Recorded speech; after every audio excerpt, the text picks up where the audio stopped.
This is the latest Ford Raptor. Wait, no, stop. Move it along. The Ranger Raptor, here he is. It's basically a miniature-sized version of the full-size Raptor, and we'll be doing a comparison as well as talk about its hidden features. Some things that I like to share with you guys from daily driving this thing, like tips and tricks, and I also want to cover the hardware that it has exclusive to the Raptor, comparing it against the regular Ranger. Let's get started. So this Ranger happens to be the 2024 Ranger Raptor, and this one happens to be my personal one. Now, what I was intentionally doing was measuring a side-by-side comparison against the Ranger Raptor and a real full-size Raptor, but unfortunately the microphone decided to disconnect. So here's a voiceover of what happened. So side-by-side comparison between the 35s on the full-size F-150 Raptor and then comparing it against the Ranger Raptor with its 33-inch wheels. I thought it would be fun to measure the actual real-life approach angles. So the F-150 Raptor had about 24 inches of ground clearance in the front. Meanwhile, the Ford Ranger Raptor had 19.5. Now, my Raptor is using BFG's KO2s, and these are about 35 inches, but realistically, they're 33 inches, 33.5.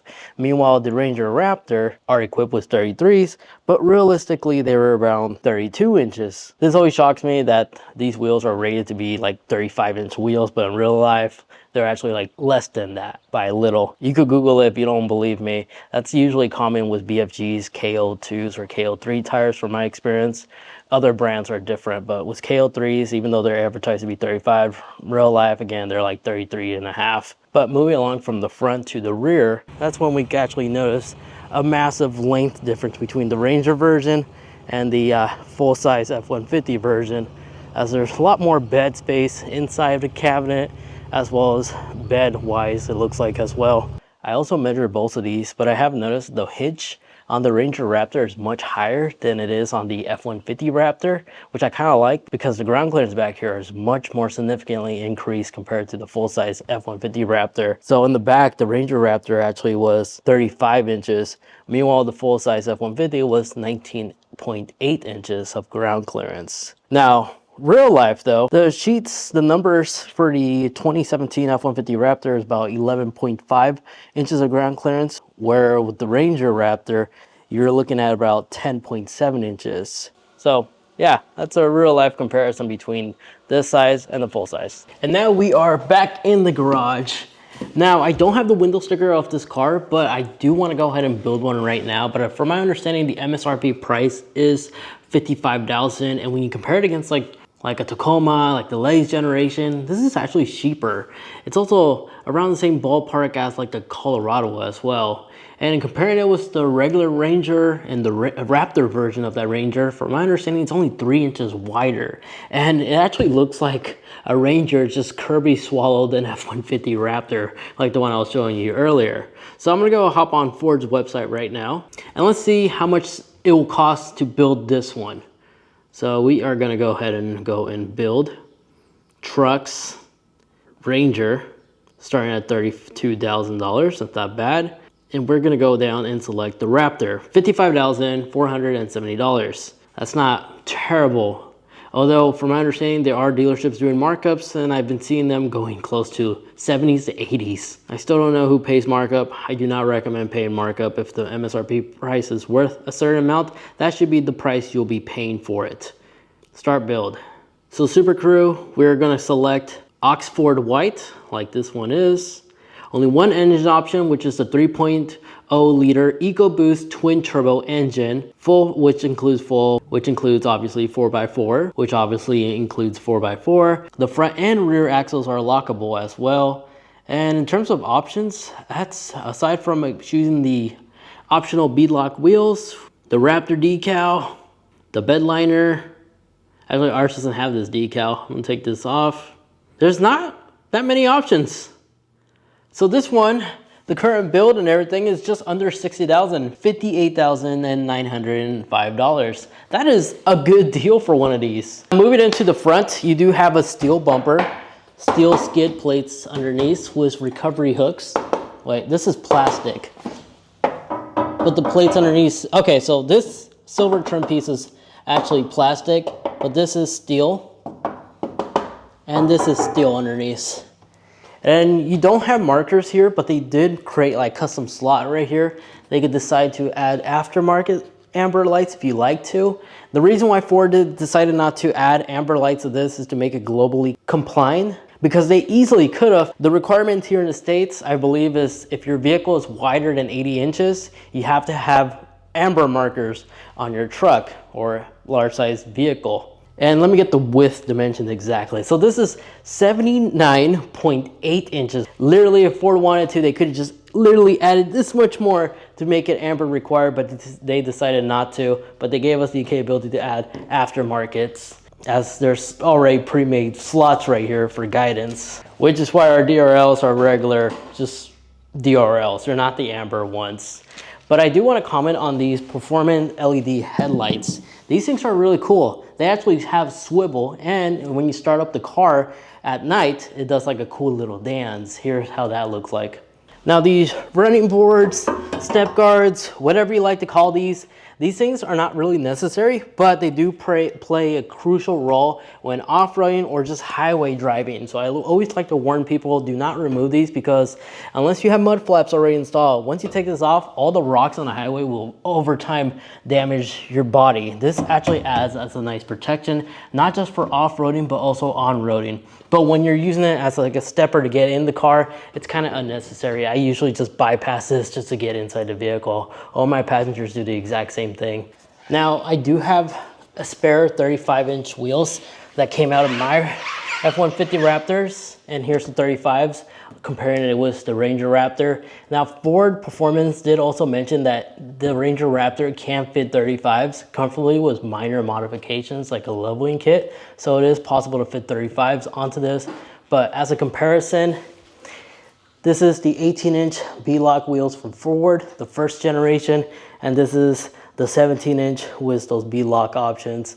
There is a noticeable size difference between these two when you compare it side by side from the 17s to the 18s. So just wanted to show you how those look like equipped with the KO2s, and these are the KO3s. Now these do have fog lamps, which you could, let me see this. Yeah, you could pop these out and swap them with like Baja design lights like I did on my personal Raptor. So these do come off, but it's nice that they actually throw in functional fog lamps if you just want to use it this way. But again, these headlights alone, they're really bright. Brighter than my second gen, as well as the third gen Raptors I've been on, in my opinion. These headlights are definitely improved. I can't wait to try the 4th generation F-150 Raptors. I believe they're also using the same LED headlight technology now. But let's now get under the hood and take a look at that 3-liter V6. That's a twin turbo. So you do have the stick, which it's not really much of a complaint. I kind of prefer the stick because over 10 years or so, you have to replace those shocks, and the stick is just there and it's reliable as always. But now let's look at this engine. I like the fact that everything's exposed. Your throttle body is located here. Air intake connects to here and it divides to the 2 separate turbos. A funny thing I noticed is they're labeled left and right where the turbos are, and the turbos are actually by side the engine, not next to the transmission or closer down. So it's pretty close to the engine in my opinion. So they will run warm, but that's how it was designed. So it should be able to last. I just would prefer it being lower down to like where the transmission is, so it doesn't heat up by the engine block. But in terms of maintenance, let's see. Our oil is accessible right here. It's 5W30. Spark plugs, I do see all 3 spark plugs on this side. And on the next side, we are gonna have to remove a couple of things just to have reachability, like this air intake tubing, as you see right here, but it's not too bad, not crazy, nothing out of the ordinary. And then of course you have Ford Performance. But when it comes to maintenance, like oil changes at home, if it's similar to my Raptor, there should be an opening here. No, there's no opening on the steel skid plate. There's not that much of a skid plates down here compared to the full-size F-150 Raptor. Even the gas tank looks to be exposed, and it looks like it's already dented.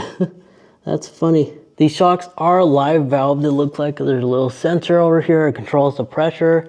They looks to be 3.5. They're not the latest generation, but there are the modern ones that was found on the 2nd gen Raptors. And then in terms of changing the oils at home, it looks to be more challenging than the regular F-150 Raptors are because there's no openings whatsoever, which means you're going to have to remove this to get access to the oil filter as well as the oil drain. But in terms of performance number, this does have a 0-60 time under 6 seconds and has about 400 horsepower and 430 pound-foot of torque. It is the same engine that's found in the Bronco. And from my understanding, the Bronco is has a little bit more power compared to this. But this is a very tunable engine. So if you want to increase the power, because my understanding, the main differences between the Bronco and this engine is just tune. So if you could find a good tune, you might be able to easily tune that to even produce even the same amount of power or even more power than the Bronco version, easily improving the 0-60 performance time. Now, the decal where it says Raptor is kind of off because on my Raptor is right here, right above the fender. But for this Ranger Raptors, they put it more towards the back, which makes sense because if it was over here, it'll be a little bit too close to the front. It would just be weird. So that I could see why they did that as a decision. Now, going down again, these are 33s, which these are the latest generation KO3s, which come standard. And comparing these against my KO2s, these handle a lot better on the streets. I rarely lose traction compared to my KO2s compared to these, but they're also all-terrain tires, Baja Champion rated, and these are actually 17-inch wheels, not 18s. And they do have the bead locks, which come with this beauty ring. They could go ahead and swap and put real bead locks if you want to actually make these functionals when you need to deflate these tires. Now back here, does this feature the latest Ford blacked out bulge emblem, which looks pretty cool. They also have these cool blacked out almost style tail lights. But opening up the bed, it is a little bit shorter than your standard full like F-150 bed, even for the Raptor, as this is actually a 5-foot bed, not a 5.5, which is a somewhat of a drawback, but it makes this vehicle more nimble, especially in like off-road situations compared to like the full-size F-150 Raptor as well as the Bronco, since it's narrower than those other Raptors. So over here you do have a 12-volt outlet, which is kind of interesting. Yeah, not sure why it's in the bed, but it's there.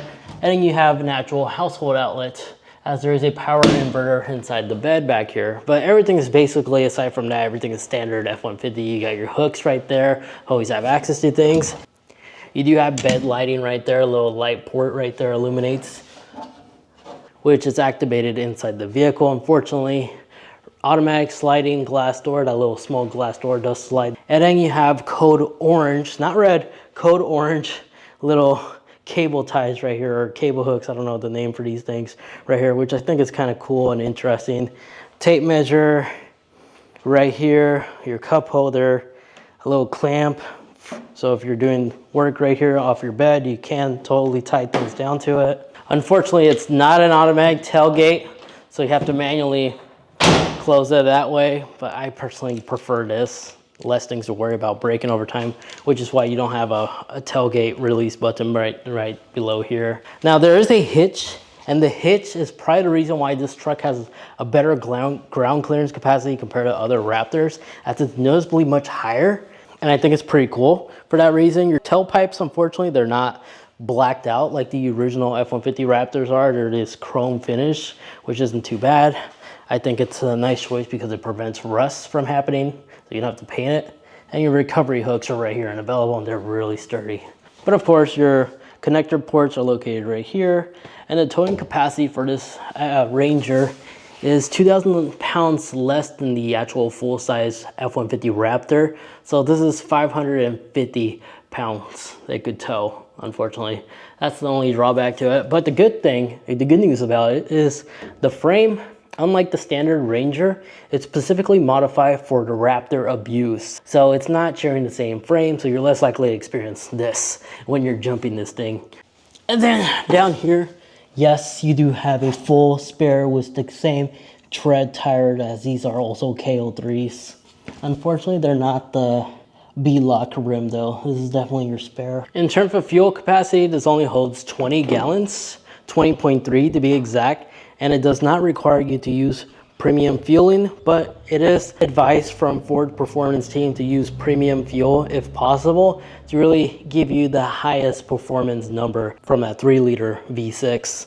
So for the maximum power, premium, but if you're trying to save money, you don't have to. Now, does this have Ford's famous number pad, which basically allows you to not only remember like a custom pin to have access to your truck in case you were locked out, but you have override ability where you can actually put the actual key inside the truck, and by pressing 7-8 as well as the 9-0 button at the same time, you could override the truck to lock even if the key fob is inside the truck. So this is ideal to use if you're going surfing, snowboarding, you just want to leave your key in the car instead of getting dirt or sand all over it. You can just store it in there and then of course enter your PIN to unlock the truck.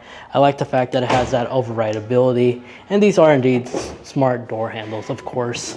Driver and passenger side only, unfortunately. Now, just like the F-150s, even the Ranger gets the ability where you can actually pivot your mirror to illuminate a certain spot in case you're working at a work site at night or camping even. So you can actually use this mirror to like pivot and move it and leave it to illuminate like certain sections at night. This works really well. And I think I noticed from the 3rd gen Raptors as well as my 2nd gen Raptor, this is stupid bright. It got brighter on the Ranger Raptors. I think the 4th generation Raptor also got a brighter side lamp, as you see right here. Now inside the Ranger Raptor, there's a lot of that code orange color all over. It may look like it's red, it's actually code orange. It's actually quite a nice, good looking orange / red theme type of color, because it tricks a lot of people thinking that this is red, but it's really code orange. And then you have your cup holder access right here. There is a room for another 3rd row occupant back here if you need to. But seats, really cool design. This is the first time I've seen a design like this for the Raptor seats. Last time there was Recaro seats, but now this is Ford Performance owned seats, and these are really comfortable. But you do have a USB-C, USB-A, another household outlet for your rear occupants, a little storage compartment here. It's not that big. And in terms of backseat storage, there's like a little tab right here that you pull to raise up this, exposing additional storage, which is nice. They're like nicely cubbied back here, and your floor jack accessories right here.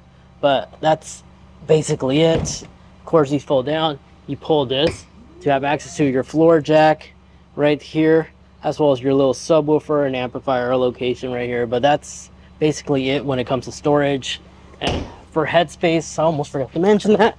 A lot of headspace. I feel comfortable as someone who's like 6 foot or a little bit taller, like maybe 6'3", should be able to sit here comfortably. Myself, I'm 5'8", so I'm able to fit here, and I have plenty of extra like 5 inches of additional headspace. So back here, it's actually very nice. It is a small Ranger. You're not gonna have a lot of like elbow space like a full-size F-150, but there's a good amount of storage back here that was really well thought out. You have this hidden compartment right here. You have your glove box. There's even a little slot right here where you can store like small devices like your mobile device, cameras and such. You do have storage on the door, of course, with a massive holder for like a big water bottle you may be wanting to carry around with. You do have this large instrument cluster right here that does support wireless CarPlay as well as Android Auto, USB-A, USB-C. My only complaint that I have, however, is there's no 12-volt outlet if you have a radar detector. That's right here on the dash. It's actually located in the center armrest right here, unfortunately. So when I want to use my radar detector, I have to plug it in from here and run the wire. So since this is not my vehicle, I am unable to hardwire it. So just keep that in mind. If you buy one of these and you run a radar detector of some kind, you're gonna have to hardwire it. Same goes for like dash cams, I'm sure. But a unique thing can be located right above the shift knob, because there is a custom slot right here to hold your French fries. Now this does not work with like McDonald's large French fries. I found out the hard way, but if you fold it partially down here, it will actually fit in there snugly and actually will prevent itself from falling out in case you make a sharp turn. But it's initially designed for a small or medium-sized fries fit in here, which I thought was kind of cool. Small cup holders, unfortunately. No extra large American style. You'll find those on your door, like I stated earlier.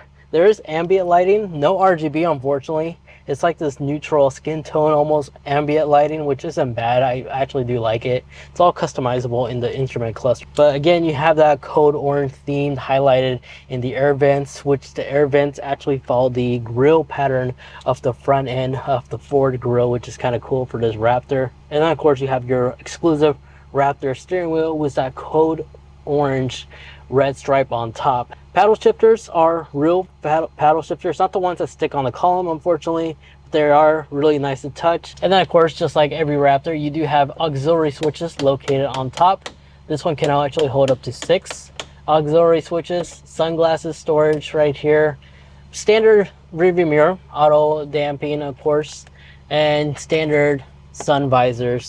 Nothing really out of the ordinary when it comes to that. My only biggest complaint I have is this shift knob. It's really weird and bizarre, especially transition from drive to reverse. It takes a while to get used to. Not my personal favorite design, especially when you're off-roading. It's unusual because sometimes when I'm trying to go into reverse, I will automatically put it in park on accident.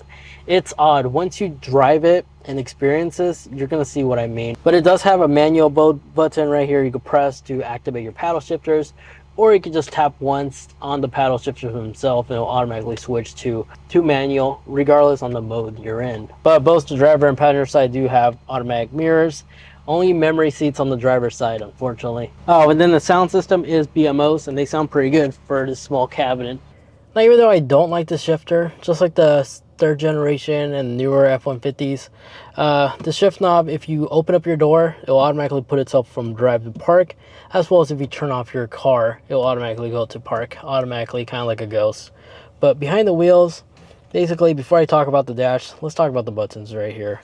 So you do have your music controls, cruise control, adaptive cruise control to be exact, and you have your suspension adjustment, steering wheel adjustment, and you have this R button right here, and as well as you have your different valve modes that your exhaust tip has. So if we zoom in onto the dash right here, it's all digital, you'll notice, but you have a couple of exhaust modes to choose from. Baja can only be activated in Baja mode, but you have quiet, normal, sport, and a Baja. Quiet really does quiet the exhaust. You'll be surprised. You can also program it so it goes on quiet by default, or you can set a fixed schedule. I'll show you how to do that in a little bit. But let me show you how to configure the R button on the steering wheel, because the way it works is if you long hold, it will actually save. So whatever you have, whatever adjustment you currently made, like our quiet exhaust with our shocks on regular mode, normal modes, but if we put it in sport as an example, or leave it in Baja off-road mode, it will save right there, right? And then if we press on the steering wheel button and we change our steering wheel to be more aggressive, so sport, and then we leave the exhaust note in quiet. So now by long holding the R button, it will actually save the profile, as you see right here, a little loading screen. And now that R button is now saved to the driver. So next time when you want to activate it, when we activate it to R mode, notice like the save icons are all back to normal. If we press again, we are now in R mode, and it saved our preference right there, which is kind of neat. And then down here is a little Easter egg. You have a mini Ranger Raptor right there in the corner. I don't think the regular Raptors have that little cool icon right there where it says Southeast. But aside from that, everything here is pretty standard, pretty straightforward. You can swap your gauges if you want transmission temperature instead of your turbo PSI by simply just going into menu and then scroll down to settings, configuration gauge. You can swap these gauges with other things like transmission temperature, as I stated earlier, or oil pressure, or even battery voltage if you want. All this is pretty awesome because this is actually one of the few cars that actually allows you to actually customize this. All Raptors had this ability. You can even monitor your airflow temperature as well as your cylinder head temperatures. So it really does allow you to go in depth in changing your valves that you like seeing. But in terms of themes, this is basically it. The most you could do is just change the different modes that this car has. Like sport mode will give you this blacked out layout, and then towing will give you this layout. It'll also shift it in 4A as well. And then rain will adjust the throttle so it doesn't allow you to lose traction quickly in slippery situations. And then Baja mode, I do have to say one thing about Baja mode that I do like is this does feature anti-lag. When you put it in Baja mode, this features anti-lag, which means as soon as you let your foot off the throttle, it still is shooting gas to the turbos, so it continues to spool even when you're slowing down. So you always have that on-demand boost, as every good F-150 Raptor or even the Raptor Bronco has that ability to do. So even this has the anti-lag capability for these turbos. And if you noticed earlier, by entering R mode, the R, which is kind of funny, the R is in the bed of the pickup truck, regardless on the gauge you're in.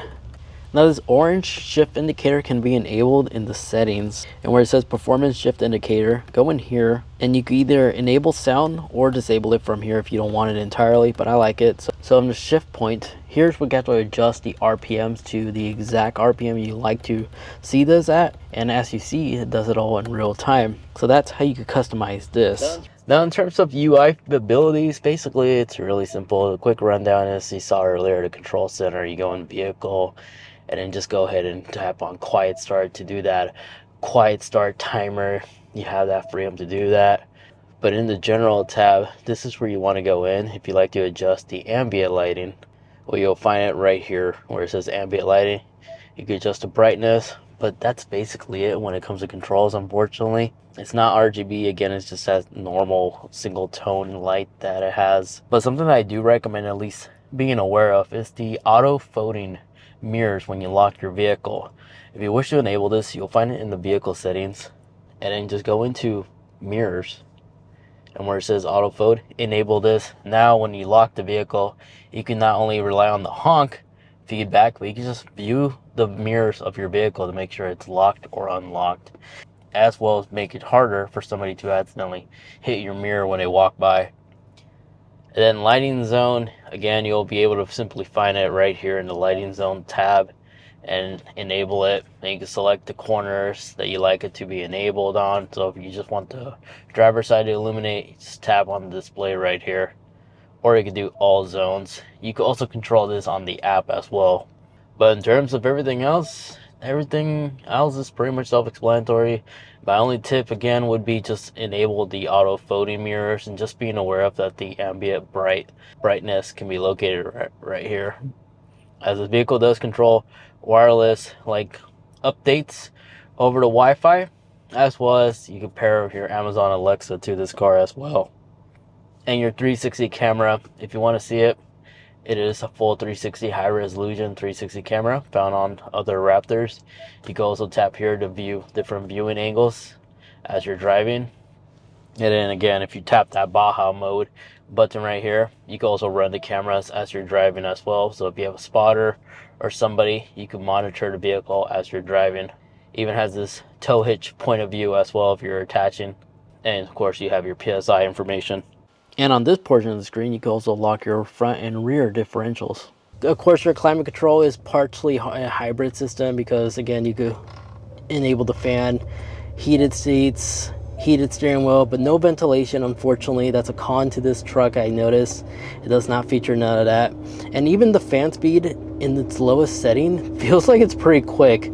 So just giving you a heads up that the fan speed, even on number 1, is pretty fast still. So I would advise to just switch to the windshield fan instead. And lastly, this does have Ford trailer back assist, which you use the knob where you select your modes, because your trailer brakes and stuff is located here. And that is the Ford Ranger Raptor, and I gotta say, it's quite impressive. For the value, it's not a bad deal, so long as you get it without the MSRP price. The markup, I'm sorry. The markup just ruins it for this truck, making it as more expensive than a Tacoma, as an example, even with the TRD Pro package. MSRP price, this is actually really fun and enjoyable, and it actually is one of the few mini trucks that actually is using an actual proper V6, not a 4-cylinder hybrid or something like that, like what Toyota is doing. You definitely get more power out of this engine, and it's so easy to tune. especially it's a Raptor. It's gonna have a following, it's gonna have a fan base, it's gonna have enthusiasts just making parts for this. And drivability, if I gotta say, I'm sure there's a lot of videos showing you how this thing handles. If you wanna hear what I think about it, it handles extremely well for its size. The Fox race suspension actually does allow this truck to make some comfortable turns that I wasn't expecting this truck to be able to do. And the KO3s, again, the new tread that they have going on these generation tires goes really well with the Ford Ranger Raptor. So there you guys have it. Hopefully you guys enjoyed. If you'd like to watch another video, maybe you'd like to see that review of the full-size 3rd generation F-150 Raptor, check it out right over there. Thank you so much for watching.